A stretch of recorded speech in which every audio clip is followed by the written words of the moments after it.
Hello, good morning everyone. তো এখন বাজছে সকাল 7:15। তো ঘুম থেকে উঠে পড়েছি প্রায় 6:15 নাগাদ। তারপরে ফ্রেশ হয়ে উপরে চলে এসেছি, কারণ আজকে আমাকে প্রচুর কাজ করতে হবে। এই যে বাসন রয়েছে, মানে পরশুর থেকে বাসন আছে।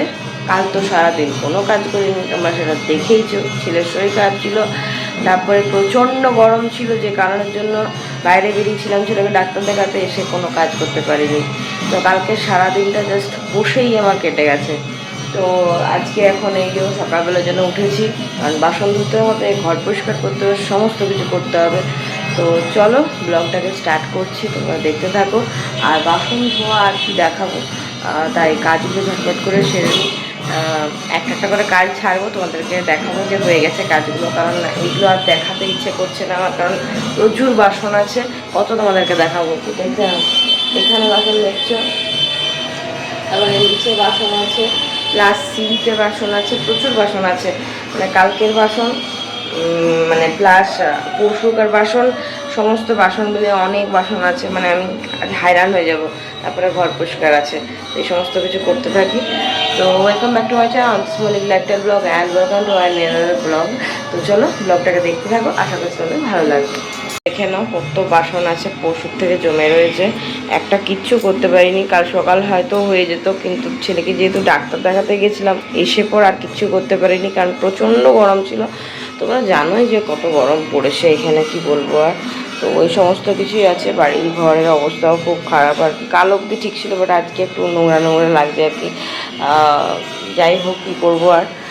তো চলো বেশি বকবক না করে কাজগুলো স্টার্ট করি, না করলে ছেলে উঠে যাবে আর গরমটাও বাড়বে। তো তখন কাজগুলো সেরে ফেলে। তো আমার এখানে সমস্ত বাসন কুসন সব ধোয়া হয়ে গেছিলো, সেগুলোকে সব বাগিয়ে গুছিয়ে রেখে দিচ্ছিলাম একবারে। আর তারপরে আমি একটুখানি চা করব, কারণ এখন প্রায় 8:30 মতন বেজে গেছে। ওরা সব নিচে উঠে পড়েছে আর কি। তো ঘর দুয়ার পরিষ্কার করা কিছুই হয়নি এখনো পর্যন্ত। হ্যাঁ, উপরটা পরিষ্কার করা হয়ে গেছে, উপরের আমার রান্নাঘর, ছাদ, এই সমস্ত কিছু পরিষ্কার করা হয়ে গেছে। তবে নিচে এখনো কিছু ক্লিন করা হয়নি। তো এখন এই যে দেখতে পাচ্ছি, আমি একটু চা চাপিয়ে দিচ্ছি। তো এটা নিয়ে এখন মেয়ের জন্য, আমার জন্য, ওর বাবার জন্য, এই সবাইকার জন্য নিচে নিয়ে যাবো চা। তারপরে সবাইকে খাওয়াবো, দেন বিছানা ক্লিন করবো। তো নিচে চলেও এসেছি, ছেলেকে খাওয়াতেও স্টার্ট করে দিয়েছি। তো ছেলে খাচ্ছিল ঠিকই, কিন্তু ওর পেটুটা এখনও ঠিক হয়নি সেরকমভাবে আর কি, কারণ পটিটা এখনও করছে। যাই হোক, এখন একটু টাইম লাগবে, 2 দিন অন্তত, কারণ যেহেতু ওষুধটা কন্টিনিউ হচ্ছে, ওষুধটা 2 দিন টাইম লাগে ঠিক হতে আর কি। তারপরে ওকে খাইয়ে দাইয়ে মেয়েকে ব্রাশ করিয়ে পর মেয়েকে চা খেতে বসে করে দিয়েছিলাম নিচে। তারপরে আমি যে বিছানাটা ক্লিন করছিলাম, তো বিছানা ক্লিন করতে করতে বহু কাণ্ড করছিল আর কি, ছেলে মেয়ে দুজন মিলে। মেয়েকে তাই বললাম যে তুই একটু সিঁড়িতে গিয়ে বস, সিঁড়িতে বসে চাটা খা। তো তা করতে করতে ছেলেও বেরিয়ে পর সিঁড়িতে উঠতে লাগিয়ে দিচ্ছে, সেটা তোমরা একটু পরে দেখতে পাবে আর কি। ধরে নিচ্ছি, নিচে নামো, উপরে উঠে যাচ্ছে, কি দুষ্টু না। মাম্মা খেয়ে নাও, না পড়ে যাবে ভাই। এই দুষ্টুমি হচ্ছে খুব, আমি খুব দুষ্টুমি হচ্ছে, আমি কিন্তু বকে দেবো না। Shut up. মেয়েকে টিউশন পাঠিয়ে দিয়েছি, এখন বাজছে 11:15।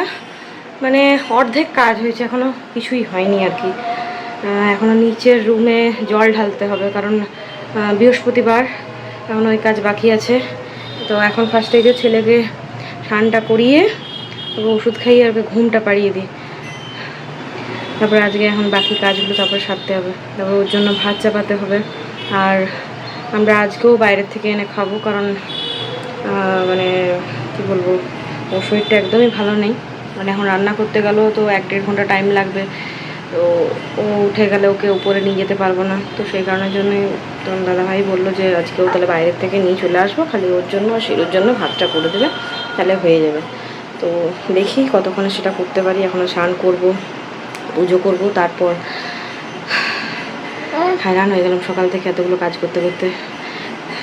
এখন নিচের ঘরটা পরিষ্কার করতে আছে, মানে ঝাঁটা দেওয়া হয়ে গেছে, কিন্তু একটু জল ঢালতে হবে। মানে বৃহস্পতিবার ওই কারণে জন্য বিশেষ করে, নাহলে রেখে দিলেও হয়ে যেত, কিন্তু যেহেতু বৃহস্পতিবার পরিষ্কার করতে হবে, তো তো চলো এখন ওকে স্নানটা করিয়ে দিই। বলো, স্নান করবে ওকে? তুমি স্নান করবে? কেমন? হ্যাঁ, কেমন করে করবে? ও কেমন করে করবে? ও ওখানে করবে স্নান তুমি? ও না, কোথায়? বাথরুমে করবে? কোথায় করবে স্নান তুমি? বাথরুমে স্নান করবে? হ্যাঁ, ও আচ্ছা ঠিক আছে, বাথরুমে স্নান করবো। বাজে এখন 1:45, ফ্যান কথা ঢুকে তারপরে ছেলে ঘুম থেকে উঠে যায় আর কি। তারপরে ওর সঙ্গে বসে থাকতে হয় প্রায় 1 ঘন্টা, 1 ঘন্টা নয়, আধ ঘন্টার মতো বসেছিলাম আর কি। তো তারপরে এই যে উপরে এলাম, এতক্ষণে ভাত চাপালাম, জানি না কতক্ষণে হবে, এবার ছেলেকে খাওয়াতে হবে। আর আজকে ভাবছি যেহেতু শেষ দিন হরিবোলের, এতদিন তো বানাতে পারিনি কারণ এতটাই গরম ছিল, কি বলবো আর। আজকে গরমটা একটু কম আছে অন্য দিনের তুলনায়। একটুখানি দই বড়া বানাবো, সেই জন্য একটুখানি ডাল ভিজিয়েছি, তো সেটা এখন বেটে নেব। বেটে আর আমার এখনও খাওয়া হয়নি, তো আজকে তো বাইরের থেকে খাবার আসবে, তো ওই চপ এনেছিল, তো একটু সামান্য একটু কিছু পেটে দিই, মানে প্রচণ্ড জোর খিদে পেয়েছে। ছেলেকে ধরে বসেছিলাম, প্রথমে ভাবলাম একটু ঘুম পাড়িয়ে দেওয়ার চেষ্টা করব, অনেকক্ষণ চেষ্টা করলাম কিন্তু ছেলে ঘুমোলো না, তো কি বলবো আর। তো ওকে বাধ্য হয়ে ওকে নিয়ে আমাকে উপরে আসতে হলো, কিচ্ছু করার নেই। তো এখন আপাতত বেশিক্ষণের কাজ নেই, ভাতটা 1 ফুট হলে একবার আমি নিচে চলে যাবো। তো তখন এটা বেটে নিই, এটা বেটে নিলে ওকে দুপুরবেলায় ঘুমটুম পাড়িয়ে এটা আমি বড়াগুলো সব বানিয়ে রেখে দেবো, তাহলে সন্ধ্যাবেলায় খাওয়া যাবে আর কি। এটাই করবো এখন। তো চলো তাহলে এখন এগুলো করে নিই ঝটপট করে। বুঝছো, ভিজে গেছে ডালটা, ডালটা পুরো ভিজে গেছে। এটা এবারে সুন্দর করে বেটে নেব একদম মিহি করে।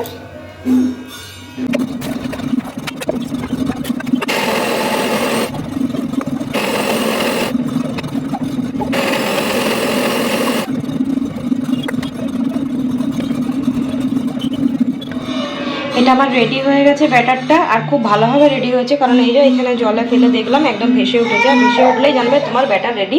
আর এটা খুব মানে ফুলে ফেপে উঠবে একবারে যখন তুমি বড়াগুলো করবে। তো এইটা আমি এখন ঢাকা দিয়ে রেখে দেবো যাতে একটুখানি স্মেলটা মানে ছাড়ে আর কি। ঢাকা দিয়ে রেখে দিলাম এটা, মোটামুটি 2 ঘন্টা থাক, তারপরে এসে করবো, কারণ 2 ঘন্টা আমার টাইম লাগবে। আমি তো ছেলেকে খাওয়াবো, ঘুম পাড়াবো, নিজেরা খাওয়া দাওয়া করবো, সময় লাগবে আর কি। ভাতটা আমার 1 ফুট হয়ে গেছে, ভাতটা এখন আমি আরেকবার ঢেলে দেবো, একটু পরে জ্বালবো আর কি। খাবার দাবারগুলো সব নিয়ে নিই, তারপরে করবো।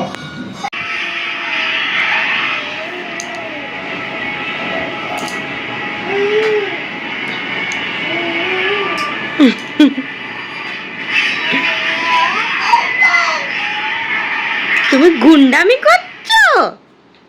হ্যাঁ হ্যাঁ, তুমি গুন্ডামি করো? তুমি দুধ বাবা ওলে বাবালে, কত খেলা করে নিজে বসে বসে। তো এই যে আজকেও আমাদের সেই সেম খাবার, আগের দিনে যে দোকান থেকে নিয়ে এসেছিলো সেই দোকানেরই খাবার, তো বুঝতেই পারছো একই রকম খাবার সেই তবে হ্যাঁ, এই দোকানের একটা জিনিস আমার সব থেকে ফেভারিট, সেটা হচ্ছে চাটনিটা। এত দুর্দান্ত চাটনিটা বানায় কি বলবো। আর খাবারগুলো খারাপ নয়, কিন্তু খাবারগুলো কিন্তু ঘরোয়া খাবারের মতনই, প্রত্যেকটা খুব সুন্দর খেতে। তো খাওয়া দাওয়া শেষ করে ছেলেকে ঘুম পাড়িয়ে একটু আধা ঘন্টা রেস্ট নিয়ে 5:30 টাকা দুপুরে এসে এই যে এই বড়াগুলো বানাতে লাগিয়ে দিয়েছি, দই বড়াগুলো। তো এগুলো এখন ঝটপট করে বানিয়ে নেব, আর তার সাথে বানাবো লুচি আর আলুর দম, যেহেতু আজকে শেষ দিন মানে হরিবোলের আর কি। তো আজকেও জাগরণ হবে আর কি। তো আমার বেশ ভালো লাগে বাড়ির সামনে এরকম কোনো অনুষ্ঠান হলে, কারণ আমার বাপের বাড়িতে যে জায়গাটাতে সেটা হচ্ছে একদম মেন রোডের উপরে। তো যখন দুর্গাপূজা হয় বা কালী পুজো হয় তখন ওখানে 3-4টা ওরকম মণ্ডপ করে আর কি পুজো হয়, তো সারাক্ষণ মাইক গান এসব বাজতে থাকে, আমার খুব ভালো লাগতো। তো বিয়ের পরে ওই সমস্ত কিছুর থেকে অনেকটা দূরে হয়ে যায় আর কি। তো হ্যাঁ, দুর্গাপূজার কালী পুজোর সময় তো অবশ্যই বাপের বাড়ির ওখানে গিয়েই থাকি। আর তারপরে যেহেতু মেন রোডের উপরে বাড়িটা ছিল, বাড়ির সামনেই মানে বারান্দায় দাঁড়ালেই লোকজন দেখতে পেতাম। তো আমি তো প্রথমে এই বাড়িটাতে থাকতাম না, ভিতর দিকে যে বাড়িটা তাহলে যে দেখেছিলাম, তো সেই বাড়িটাতে থাকতাম।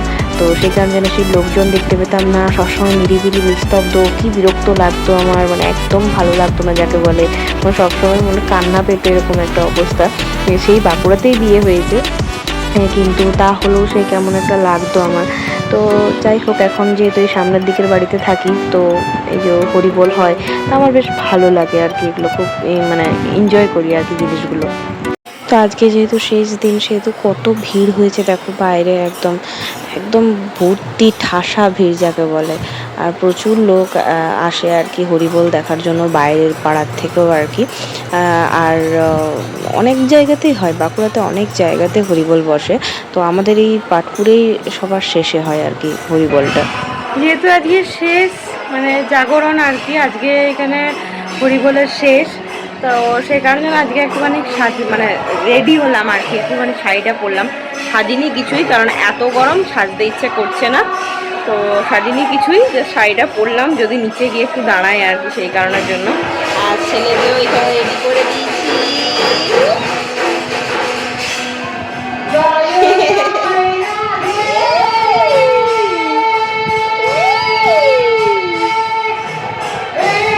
কত বড় হয়ে গেল দেখতে দেখতে, এই কদিন আগে হলো, হ্যাঁ আগের বছর তখন পেটে, আর এই হয়ে গেল।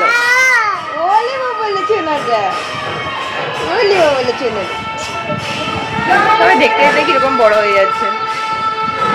তো তোমার দাদাভাই আসছে ওই দইটা নিয়ে আর কি, তাহলে আমি সবাইকে এবারে তাহলে দিয়ে দেবো আর কি দই বড়াগুলো, আর নিজেরাও খাওয়া দাওয়া করে নেবো দই বড়া। বলবো বাপ্পা,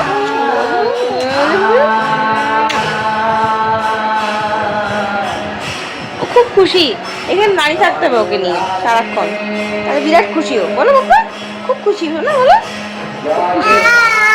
বলে বলে করে গান করে, করে গান করে।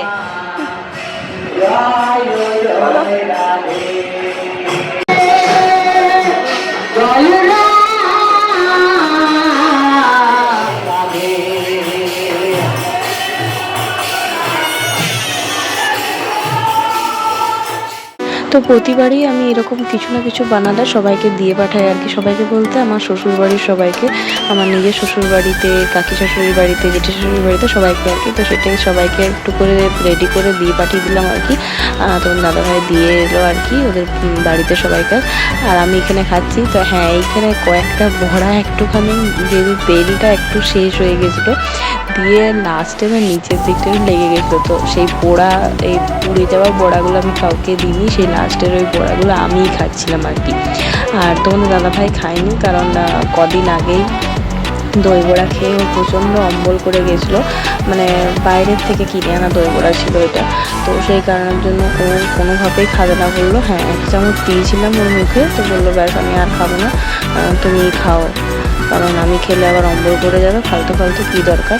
তো ওই যে আমি খেলাম, তো খেতে বেশ ভালো লাগছিলো। পুড়ে গেছিলো বলে তো খারাপ লাগছিলো সেটা নয়, যেহেতু জলে ভিজিয়ে রেখেছিলাম না, তো পুরা জিনিসটা আর বোঝাচ্ছিল না, বেশ ভালোই লাগছিলো খেতে। তো আমি খেতে খেতে একটু ছাদে চলে এসেছিলাম। ছাদে তোমাদের দাদাভাই আমি সবাই মিলে দাঁড়িয়েছিলাম, তো ছাদের মধ্যে দাঁড়িয়ে দাঁড়িয়ে খাচ্ছিলাম আর কি। আর এই সাইডে প্রচণ্ড ভিড় ছিল, আর এইদিকে তোমাদেরকে লুচি আর আলুর দমটাও দেখিয়ে দিলাম, যেটা বানিয়েছিলাম রাতে খাবার জন্য। তো তারপরে আমরা একটুখানি চলে যাবো মেয়েকে আনার জন্য, আর একটু বাড়ি থেকে বেরোচ্ছিলাম এই কারণে, কারণ প্রচণ্ড গরম পড়ছিল, একটু হাওয়া খাওয়ার জন্য মেনলি রাত্রেবেলায় বেরিয়েছিলাম। তো এই যে এখানে চলে এসেছি মেয়েকে নিতে, আর চলেও যাবো এবারে, কাকিমা উপরে দাঁড়িয়ে আছে।